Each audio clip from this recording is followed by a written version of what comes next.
Apocalipse capítulo 10. Diz assim: Então vi outro anjo poderoso,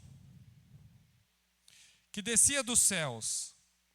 Ele estava envolto numa nuvem, e havia um arco-íris acima da sua cabeça. Sua face era como o sol, e suas pernas eram como colunas de fogo. Ele segurava um livrinho, que estava aberto em sua mão. Colocou o pé direito sobre o mar e o pé esquerdo sobre a terra, e deu um alto brado, como o rugido de um leão. Quando ele bradou, os 7 trovões falaram. Logo que os 7 trovões falaram, eu estava prestes a escrever, mas ouvi uma voz dos céus que disse: Sele o que disseram os 7 trovões, e não o escreva. Então o anjo que eu tinha visto em pé sobre o mar e sobre a terra levantou a sua mão direita para o céu e jurou por aquele que vive para todo sempre, que criou os céus e tudo que neles há, a terra e tudo que nela há, e o mar e tudo que nele há, dizendo: Não haverá mais demora. Mas nos dias em que o 7º anjo estiver para tocar a sua trombeta, vai cumprir-se o mistério de Deus da forma como ele o anunciou aos seus servos, os profetas. Depois falou comigo mais uma vez, a voz que eu tinha ouvido falar dos céus: Vá, pegue o livro aberto, que está na mão do anjo, que se encontra em pé sobre o mar e sobre a terra. Assim me aproximei do anjo e lhe pedi que me desse o livrinho. Ele me disse: Pegue-o e coma-o. Ele será amargo em seu estômago, mas em sua boca ele será doce como mel. Peguei o livrinho da mão do anjo e o comi. Ele me pareceu doce como mel em minha boca, mas ao comê-lo senti que o meu estômago ficou amargo. Então me foi dito: é preciso que você profetize de novo acerca de muitos povos, nações, línguas e reis. Estamos aqui mais uma vez, no intervalo entre a 6ª e a 7ª trombeta. Isso também aconteceu nos selos.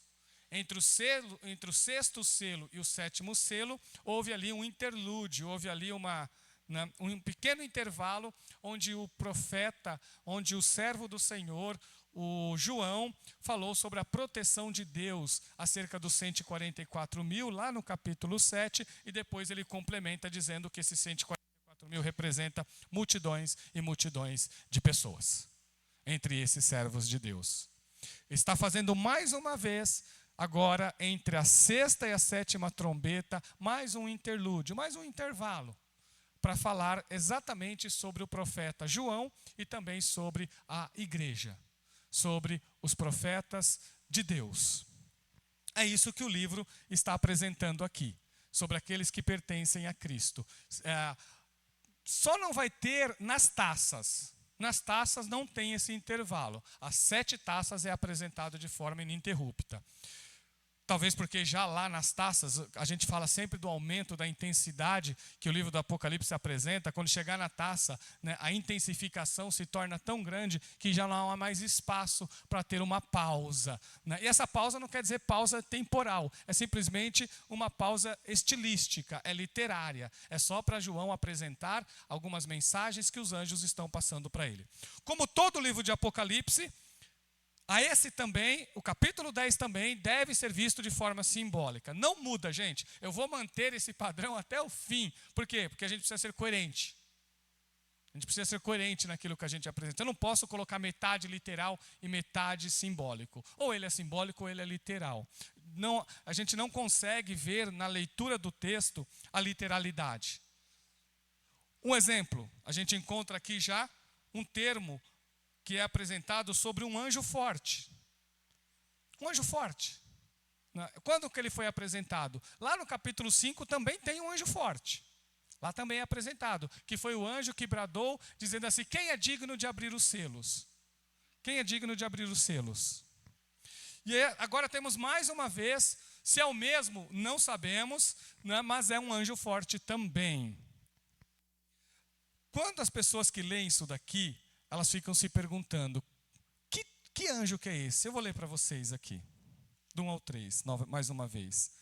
Então vi outro anjo poderoso que descia dos céus.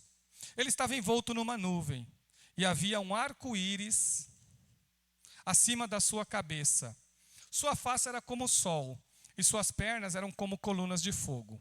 Ele segurava um livrinho que estava aberto em sua mão, colocou o pé direito sobre o mar e o pé esquerdo sobre a terra, e deu um alto brado como o rugido de um leão. Quando ele bradou, os 7 trovões falaram.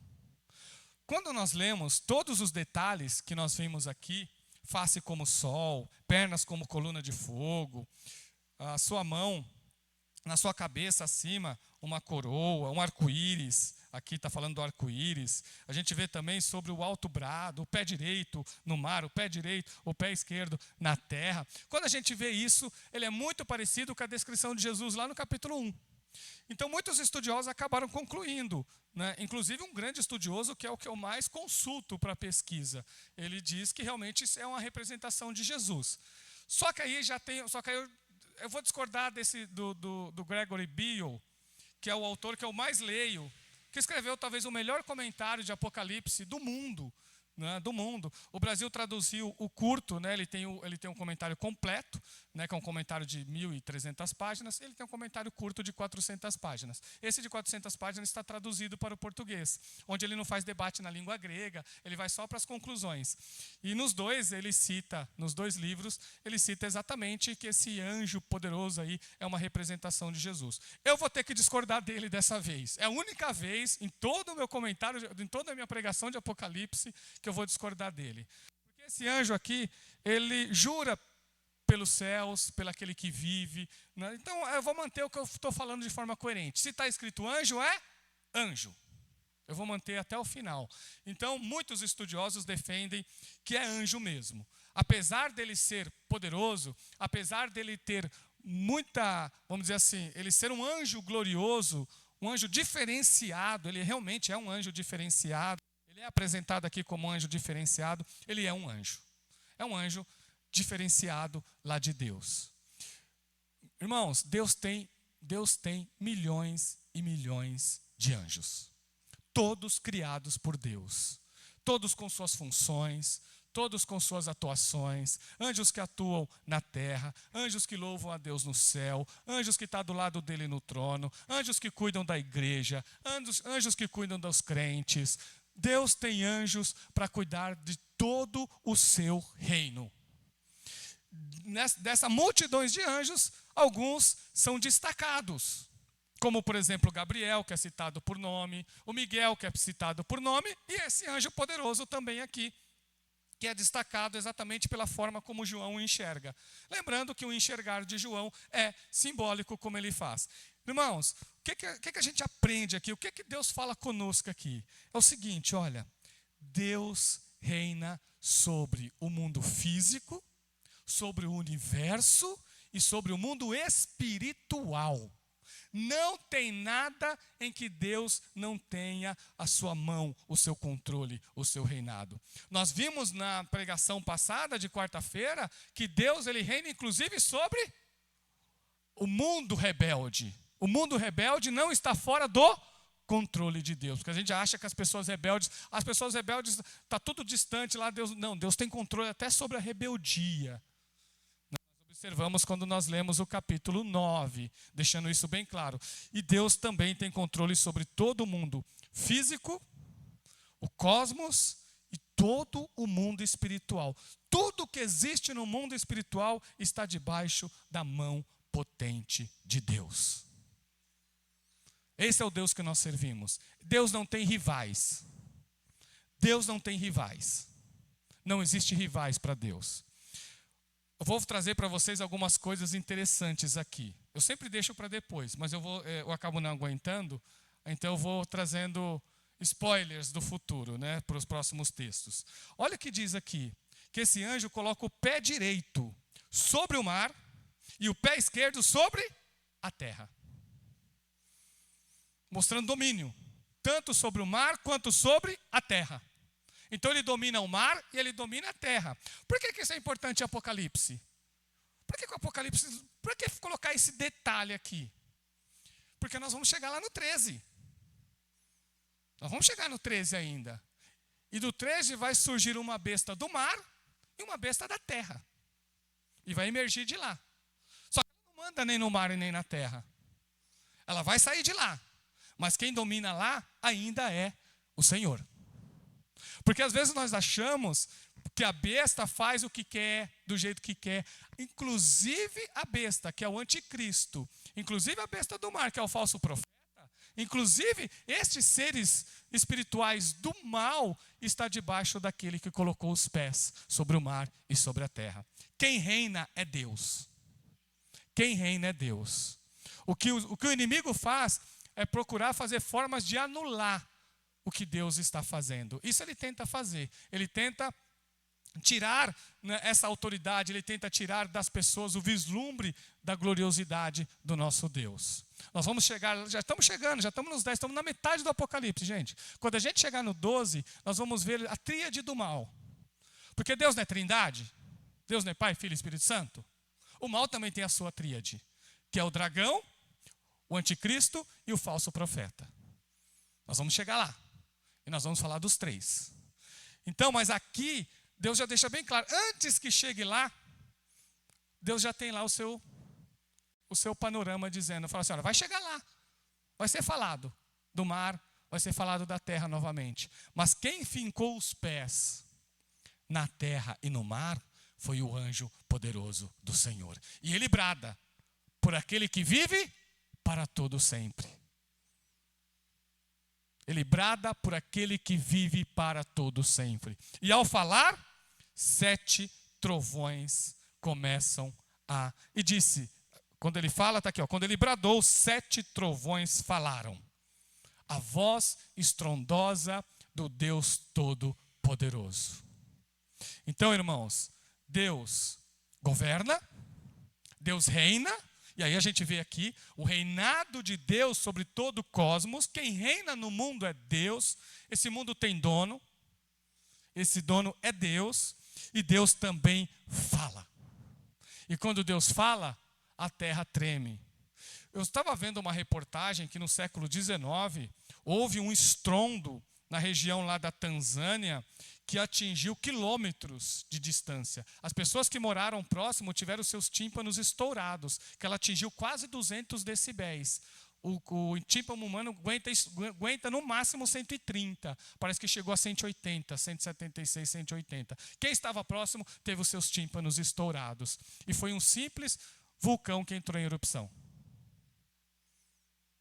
Se um simples vulcão que entrou em erupção, estrondou, a ponto de trazer prejuízos de ouvidos para pessoas que ficou ali naquela região próxima, né? Chegou a atingir a Europa escutou.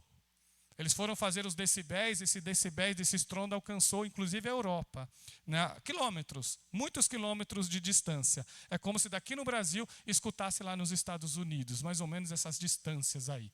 Gigantesca. Tamanho o estrondo, e foi o estrondo de um vulcão. De um vulcão. Você imagina quando Deus fala? O Deus Todo-Poderoso. O Deus que fala com a voz de 7 trovões. Falando com autoridade. E trovões na Bíblia sempre é anúncio de julgamento. Sempre é assim. Que é o que o Apocalipse faz. Ele fala da graça, ele fala da misericórdia, ele fala do amor, mas ele fala também do juízo, ele fala também do julgamento. Os 7 trovões falaram. E aí João começa, quando ele vai se preparar para escrever, isso aqui é importante. Quando ele começa a escrever, o anjo fala não. E diz para ele assim, olha, quando eu estava, no 4, logo que os 7 trovões falaram, eu estava prestes a escrever, mas ouvi uma voz do céu que disse, cele o que disseram os 7 trovões e não escreva. João, quando ele recebeu as revelações de Deus, o anjo disse para ele, tudo que você vê, você escreve. Só que ele acaba de ver aqui a voz de Deus falando com ele. Ou a voz de um anjo poderoso. Pode ser. Mas ele ouve uma voz divina falando com ele. E dessa vez, a voz diz para ele não escrever.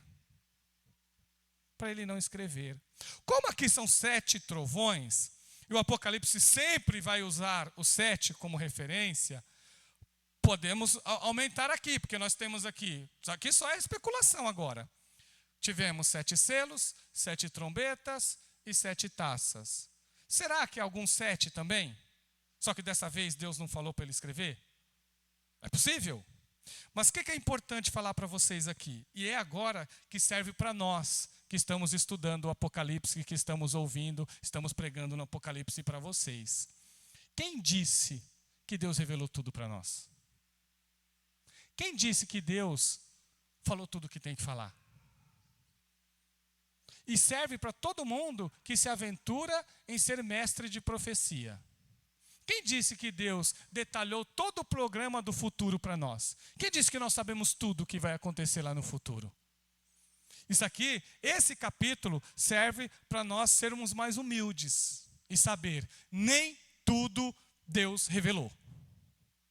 O Deuteronômio diz o seguinte, Deuteronômio 29, 29. As coisas encobertas pertencem ao Senhor, o nosso Deus, mas as reveladas pertencem a nós e aos nossos filhos para sempre, para que sigamos todas as palavras desta lei.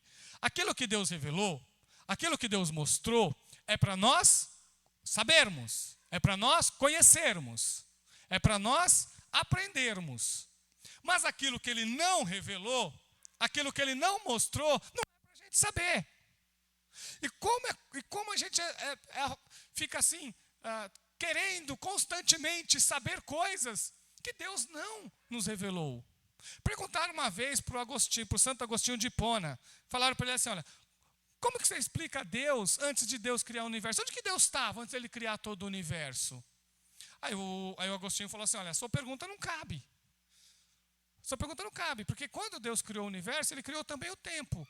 E criou nós, e nos criou no tempo. Nós nem sabemos o que é eternidade, eu disse para ele. Nós nem sabemos o que é isso. Porque nós fomos criados no tempo. A gente sempre vê tempo. Né? Quando fala de eternidade, na minha cabeça já vem tempo sem fim. Mas é tempo. Você está falando tempo lá, é tempo sem fim. E a eternidade é uma outra coisa, é uma qualidade diferenciada. Então ele disse que a pergunta não tem cabimento. Então não é nem que ela não tem resposta, nem a pergunta teria sentido. E é isso. Às vezes as pessoas querem saber coisas que Deus não revelou. O que é que Deus revelou? No princípio criou Deus os céus e a terra. Isso Ele revelou. E é isso que nós temos que crer. E tem gente ainda que nem nisso crê. Tem gente que discute coisas que Deus não revelou e não crê nas coisas que Deus revelou. É ou não é? Tem gente que é assim. Aí, tá, mas está simples demais. Aí tem gente que fala que... Eu já vi gente falando que tem uma mulher que viveu antes de Eva. E tem gente que entra na internet e escuta, uma tal de Lilith, que faz parte da crença mitológica lá do mundo antigo. Tem relação nenhuma com a Bíblia Sagrada.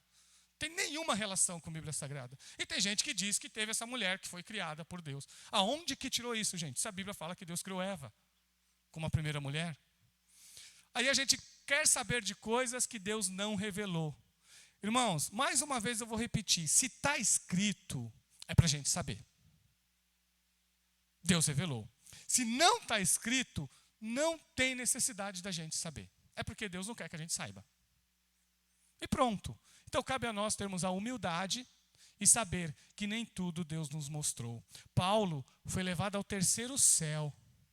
E ele diz assim que ele ouviu coisas que não era adequado falar para as pessoas. As pessoas não estavam prontas para ouvir aquilo que ele tinha para dizer. E ele simplesmente não contou.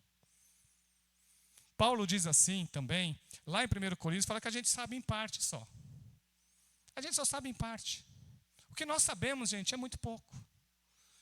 E só sabemos porque Deus mostrou. Porque senão nem isso a gente saberia. Deus ele foi gracioso e foi bondoso e nos mostrou tudo o que a gente precisa saber para a nossa redenção.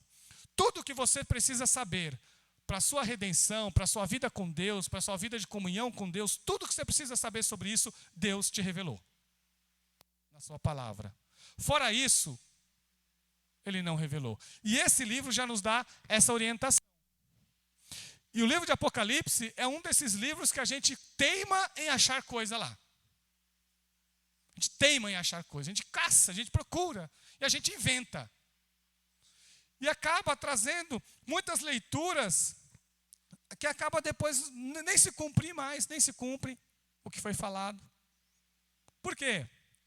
Porque não está no texto sagrado. Isso João nos ensinou. Isso Deus nos ensinou no Apocalipse. Tem coisa que não é para a gente saber. Nem tudo o que Deus revelou para João, era para João passar para nós. Ele ouviu, ele entendeu, viu? Porque ele ia escrever. Fica claro aqui que ele entendeu. Porque ele já ia escrever. E depois o anjo falou, não é para você escrever não. Isso aqui é para você selar. Selar até quando for o momento do cumprimento. Olha que coisa, até o momento do cumprimento. Tem coisa que a gente só vai saber quando a gente estiver com Deus lá no céu. Tem coisa que ele... E nem tudo ele vai contar também. Porque tem coisa que nem isso ele vai contar. Não pense que nós teremos conhecimentos ilimitados no céu. Porque só Deus tem conhecimento ilimitado. E nós nunca seremos deuses. Nós sempre seremos servos e servas, filhos e filhas. Viu? Nós teremos corpos glorificados. Mas nós vamos ser humanos. Nós vamos ser adaptados para morar com Ele no céu. Mas ninguém será Deus.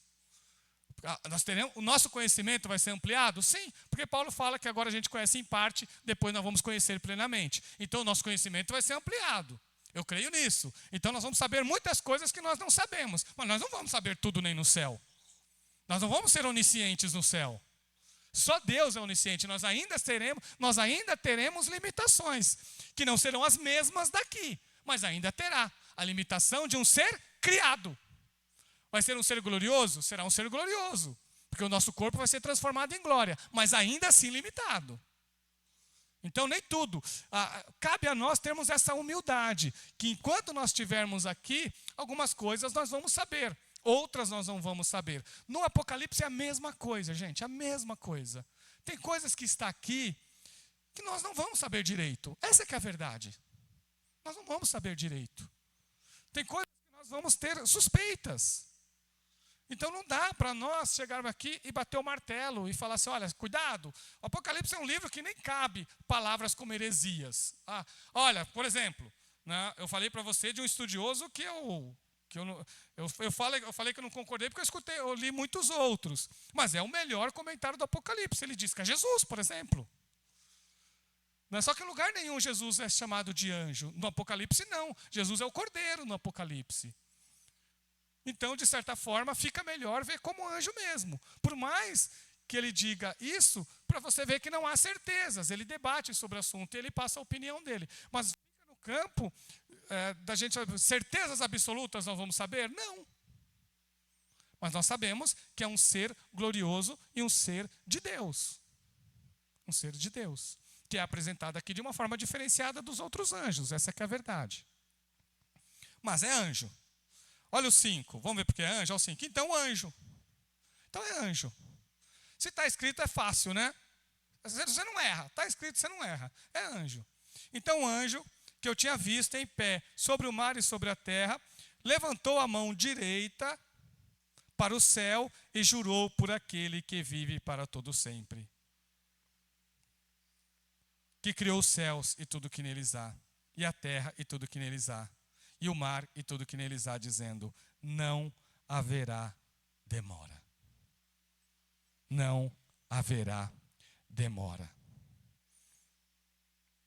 Mas, nos dias em que o sétimo anjo estiver para tocar a sua trombeta, vai cumprir-se o mistério de Deus, da forma como ele o anunciou aos seus servos, os profetas.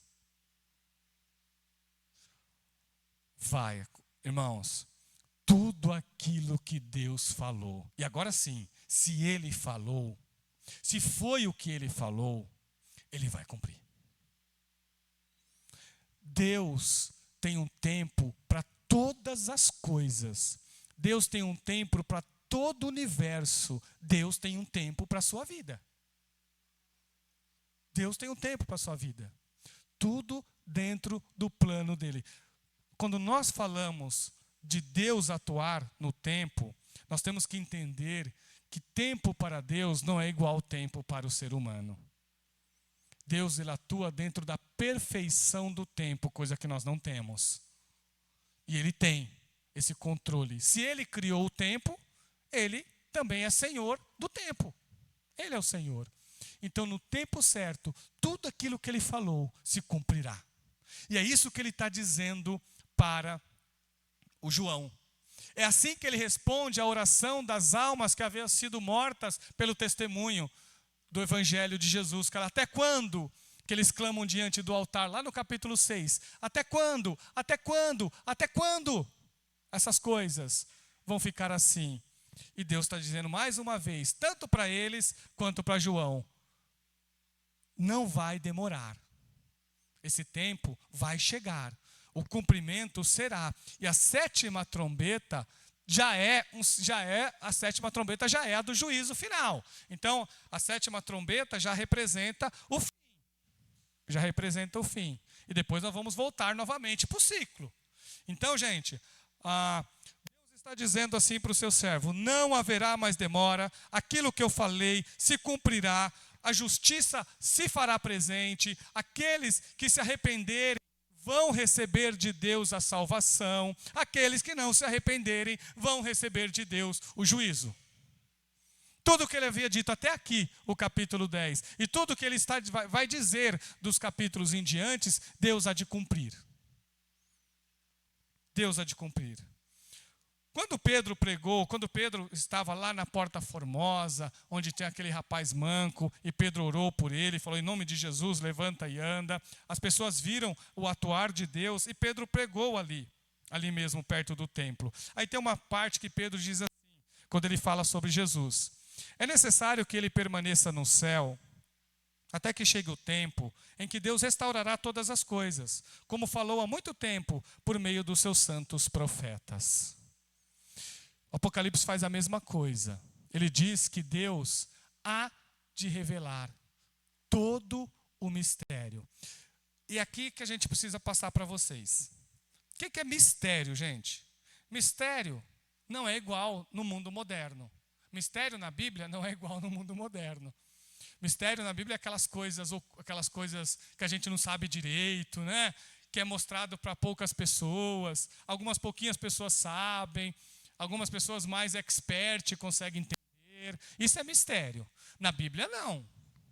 Na Bíblia, não. O que é mistério na Bíblia? Mistério na Bíblia é algo que não havia sido mostrado claramente anteriormente e passou a ser mostrado depois mais claramente com a vinda de Jesus. Isto é mistério. Então, aquilo que as pessoas não sabiam direito o que é, passou a saber agora com a pessoa de Jesus. Então, mistério é isso. Os profetas falaram de Jesus? Falaram de Jesus. E algumas falas eram bem claras. Deus usou Miqueias e falou assim, em Belém. Jesus vai nascer em Belém.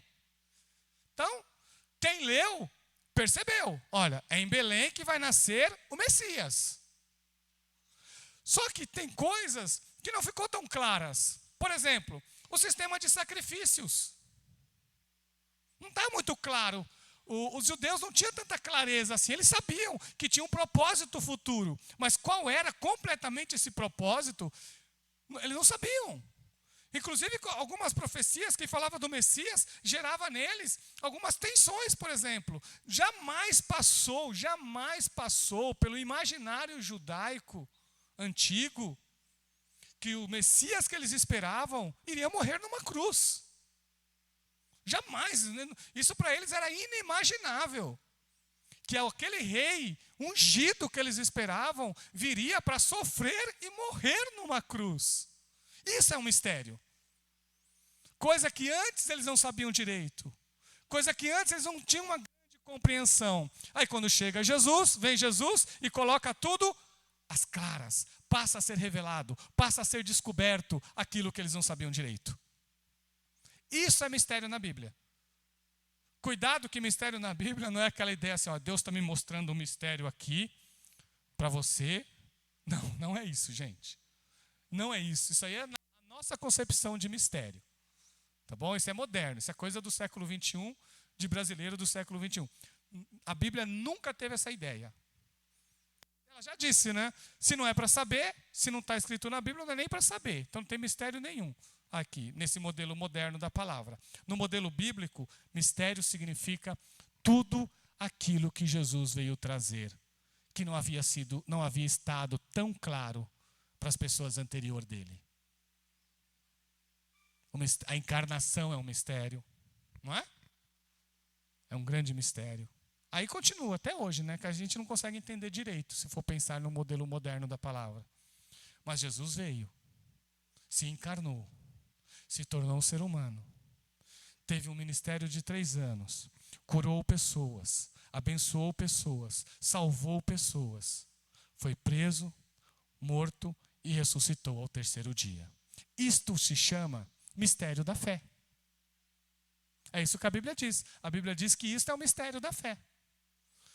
Por quê?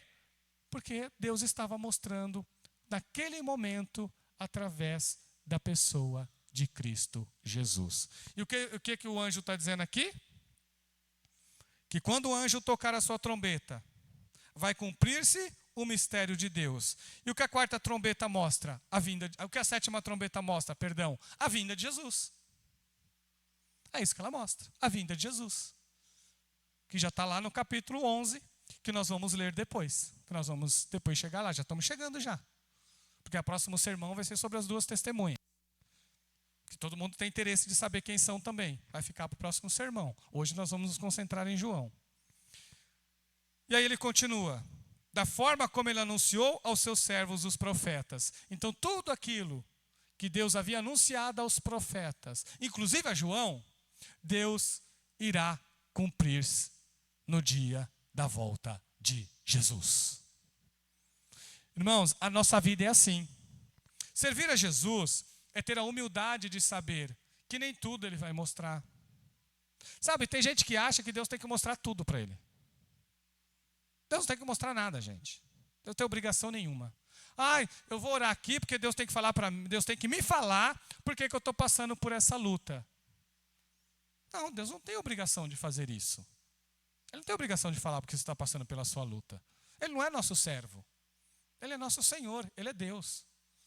Basta sabermos que a nossa luta não está fora do controle dEle. Isso é fé. Fé de verdade é isso. Ah, mas o pessoal chegar para você e falar assim, você crê em Jesus? Creio. Você ama Jesus? Ama. Você está passando pela luta? Estou. Você está entendendo a tua luta? Não. Não estou entendendo nada. Por que você está passando essa luta? Não sei por que eu estou passando por essa luta. Mas você não crê num Deus? Creio. Mas como você explica isso? Eu não preciso saber. Eu só preciso crer. Que Ele é meu Senhor, que Ele é meu Rei, que Ele é meu Deus. Eu só preciso saber que Ele é o meu Jesus. E pronto. E ser suficiente isso. Claro que quando Deus decide nos orientar, aí sim, é porque é um ato do amor e da graça dEle, porque Ele quis fazer isso. Se Ele quiser, Ele fala. Se Ele tiver algum plano, Ele mostra. Mas não que Ele tenha a obrigação de fazê-lo. Tudo depende da liberdade da sua soberania, da liberdade do seu amor, da liberdade da sua misericórdia. E assim Ele faz. Viu? Então Deus não faz nada, gente. Não faz nada porque a gente merece, porque você merece ou eu mereça. Ele faz quando Ele tem um plano, quando Ele tem um propósito, porque Ele quer fazer algo ali. Aí Ele fala. Eu creio num Deus que fala, num Deus que orienta. Afinal de contas, Ele se revelou aos seus profetas que registraram as Escrituras Sagradas. Então nós cremos num Deus que fala. Mas Ele fala da forma que Ele quer, do jeito que Ele quer, da maneira que Ele achar que deve ser. Ele é Deus. Ele é Deus. A nós cabe a humildade de saber que se Ele não mostrou, foi porque Ele não quis mostrar. Mas vocês viram aqui? Mas olha quem falou isso. É um anjo. Isso que os irmãos têm que guardar. O anjo que falou isso, ele tem um pé no mar e um pé na terra. É esse anjo que falou, gente. Olha quem está falando. Olha quem está falando para João. Não é para escrever tudo, não. Não é para eles saberem tudo. É isso que o anjo está falando. Não é para você mostrar tudo para eles. Não é. É por isso que eu já disse para vocês e vou sempre repetir. Apocalipse não foi escrito para matar nossa curiosidade. Ele foi escrito para mostrar Jesus Cristo. E de todos os livros da Bíblia, agora isso eu posso falar. De todos os livros da Bíblia, a revelação mais gloriosa de Jesus está no Apocalipse. Você quer ver a revelação mais gloriosa de Jesus de toda a Bíblia? Você encontra lá no Apocalipse. Olha o que o Apocalipse fala sobre Jesus. Desde o capítulo 1 que já começa mostrando o Jesus glorioso. Porque o Apocalipse mostra o Jesus glorificado. É o Jesus que está à direita de Deus. À direita de Deus. E é isso que a gente tem que saber. E é isso que ele está mostrando. Um Jesus que ama a sua igreja e que protege e sela a sua igreja. De um Jesus que protege aquele que é dele de todo mal. De um Jesus que vê um mundo longe da presença de Deus e diz assim: uma hora isso tem um basta. E diz para a sua igreja: espera, espera, espera, espera. Porque o tempo de Deus está chegando. Irmãos, tudo aquilo que Deus prometeu para nós, para a sua igreja, inclusive para você de forma particular, guarda no teu coração e espera e aguarda o cumprir de Deus. Deus não decepciona ninguém. Deus não decepciona ninguém. Tudo no tempo dele, no tempo certo, as coisas acontecem para te abençoar. Porque Deus só tem planos de bênçãos para nós. Só. Deus não, a quem é de Jesus só tem planos de bênçãos e só. Dizem que a rainha Elizabeth, ela faleceu agora em 2022, né?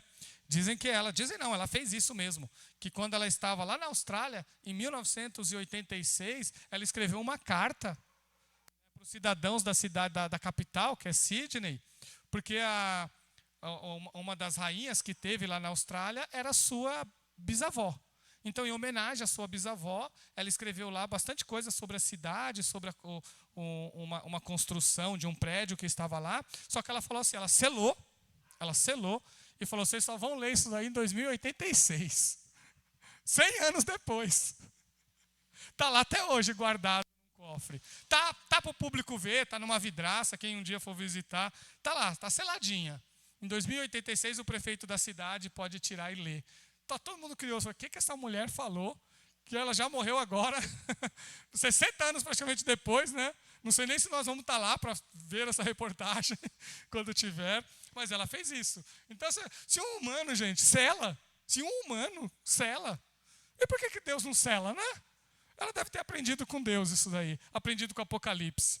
Né? E está guardado lá. Um dia eles vão ver, né, o que ela escreveu para os cidadãos lá. Eu não sei se é só para o pessoal de Sydney, eu já não sei, ninguém sabe. Na verdade, ninguém sabe o que ela escreveu. Está selado.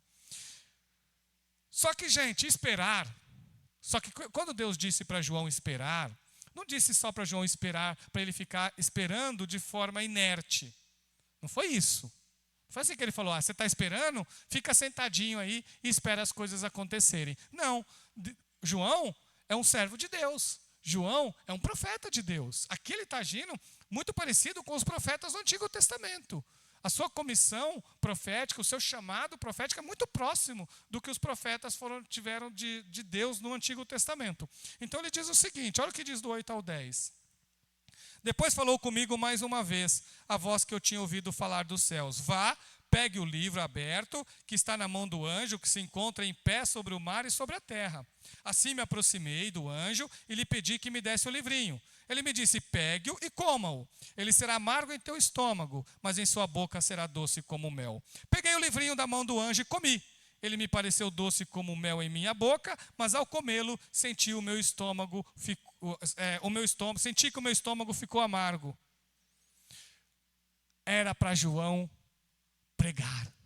Era para João evangelizar. Era para João continuar anunciando a palavra de Deus. Não era para ficar parado. E isso é importante, irmãos. O livro de Apocalipse não tem a intenção de falar para a gente assim, você vê as coisas acontecendo, você cruzar o braço e falar: tá vendo? Foi o Apocalipse que falou. Não, é para você ir lá. É para você falar do amor de Deus. É para você dizer para as pessoas: olha, esse mundo está se desfazendo, porque esse mundo está caminhando para o seu fim, porque Deus tem uma nova terra e um novo céu e uma nova terra preparado para aquele que crê em Jesus. A igreja tem que falar isso, gente. Irmãos, as pessoas precisam saber que se esse mundo é sofredor porque está longe de Deus. Esse mundo ele é injusto porque está longe de Deus. É por isso. Por que as coisas terríveis acontecem aí? Porque está longe de Deus, gente. Porque as pessoas não querem saber de Deus. É por isso. E esse mundo, mas ele não está sem controle, não. Existe um Deus que está buscando aquele que se arrepende. Existe um Deus que está esperando, que está guardando o atuar da tua vida, da minha vida. Que tem prazer em ver a igreja dele atuando e falando para as pessoas do amor de Cristo, do amor do Evangelho. Irmãos, nós precisamos sim estar sempre ativos na obra do Senhor. Não tem que ficar com preguiça não, tem que falar para as pessoas, tem que ter coragem de dizer para a pessoa, olha, esse mundo traz sofrimento mesmo, mas existe um Deus que cuida. Existe um Deus que transforma, existe um Deus que salva. O mundo precisa ouvir a verdade do Evangelho. E é isso que João está recebendo aqui. E está dizendo para ele, olha, João, falar não é da boca para fora não. Porque as palavras são bonitas. Ele está dizendo aqui. A palavra de Deus é bonita ou não é? A palavra de Deus é gloriosa, gente. Olha o que diz aqui, que a palavra de Deus ela é como mel. Como mel. Só que vivê-la não é tão simples.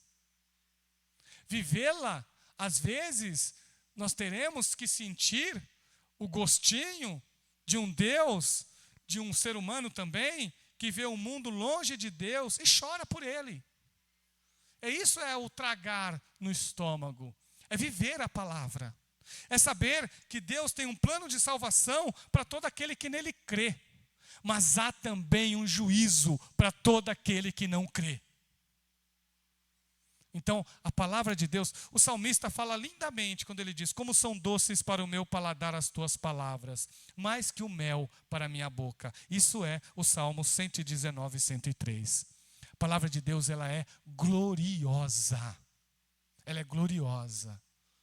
Mas observe a vida dos profetas de Deus. Eles anunciaram a gloriosidade de Deus, mas muitos pagaram com a vida. Não foi? Às vezes, irmãos, é passando pela luta que nós aprendemos a ser crente. Às vezes, irmãos, nós passamos a se compadecer do outro quando nós sentimos a dor do outro. E passar por lutas faz parte da vida cristã. Faz parte. Irmãos, ninguém deve deixar Jesus porque está passando por luta. Não, porque a luta vai passar. Ela passa, gente, ela passa. Esse é o Deus que nós servimos. Deus não vai te deixar na luta a vida inteira, não.